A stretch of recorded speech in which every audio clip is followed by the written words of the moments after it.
Dance has immense magical powers. You can feel the superpower and divineness through Bharatnatyam. One such item is our next dance sequence, Ashtalakshmi. It is the prayer describing the 8 forms of Goddess Lakshmi. It represents various aspects of prosperity and well-being. The 8 forms of Ashtalakshmi are as follows. First one is Adi Lakshmi. The primal form, she represents the eternal wealth and prosperity.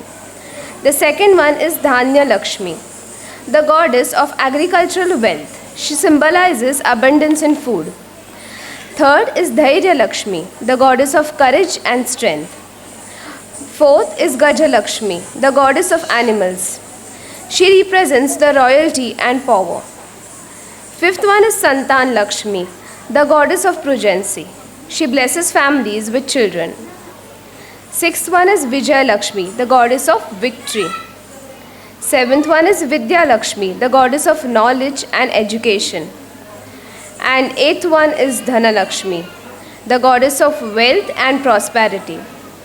Let us welcome on stage Gauri, Preeti Patil, Preeti Deshpande, Vaishali, Sucheta, Ravina, Deepa, Kulavanti, and our Guru Bindu ma'am on stage. Sumanasa vandita sundari madhavi chandra sahodari hemamai Munigana vandita moksha pradayini manjula vashini vedanute Pankajavasini deva supujita satguna varshini shanti yute Jaya jaya he madhusudana kamini adi lakshmi jaya palaya mam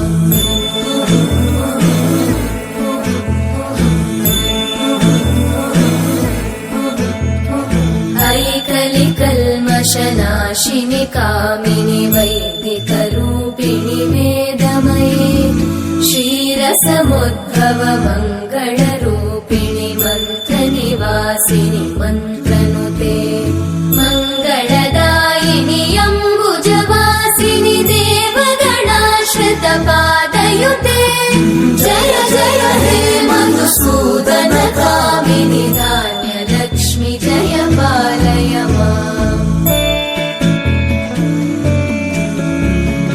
Jaya varavarnini vaishnavi bhargavi mantra swarupini mantramaye Suragana pujita shigra pala pradanyana vikasini shastranute Bhava bhayaharini papa vimochani sadhu janashrita padayute Jaya jaya he madhusudana kamini dhairya lakshmi jaya palaya mam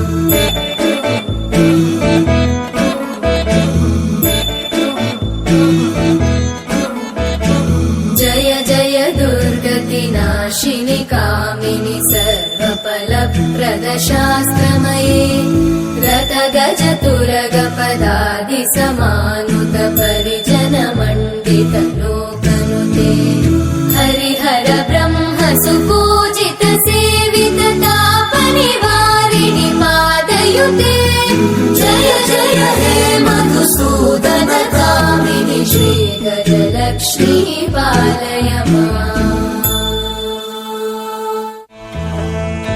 Aikagavahini mohini chakrini radhavivardhini jnanamaye Gunaganavaridi lokahitaishini sattaswaravarakananute Sakala surasura deva munishwara manava vandita padayute Jaya jaya he madhusudana kamini santana lakshmi palaya mam Jaya kamalasani sadgati dayini jnana vikasini ganamaye Anudinamarchita kumkuma dusara bhushita vasita vadyanute Kanakadhara stuti vaibhava vandita shankara deshika manyapate Jaya jaya he madhusudana kamini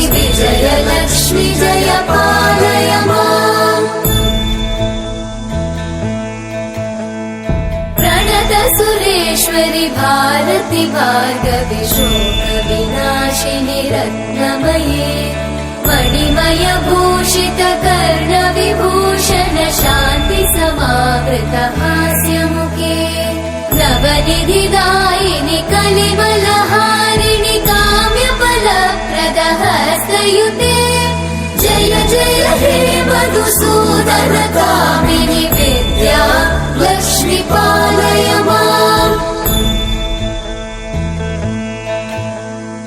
धिमि धिमि धिम् धिमि धिम् धिमि धिम् धिमि धुन्दुभिनाद सुपूर्णमये धुम धुम धुम् धुम धुम् धुम धुम् धुम शङ्खनिनाद सुवाद्यनुते वेद पुराणेतिहास सुपूजित वैदिक मार्ग प्रदर्शयुते जय जय हे मधुसूदन कामिनि श्रीधन लक्ष्मी पालय माम् जय जय हे मधुसूदन कामिनि श्रीधन लक्ष्मी पालय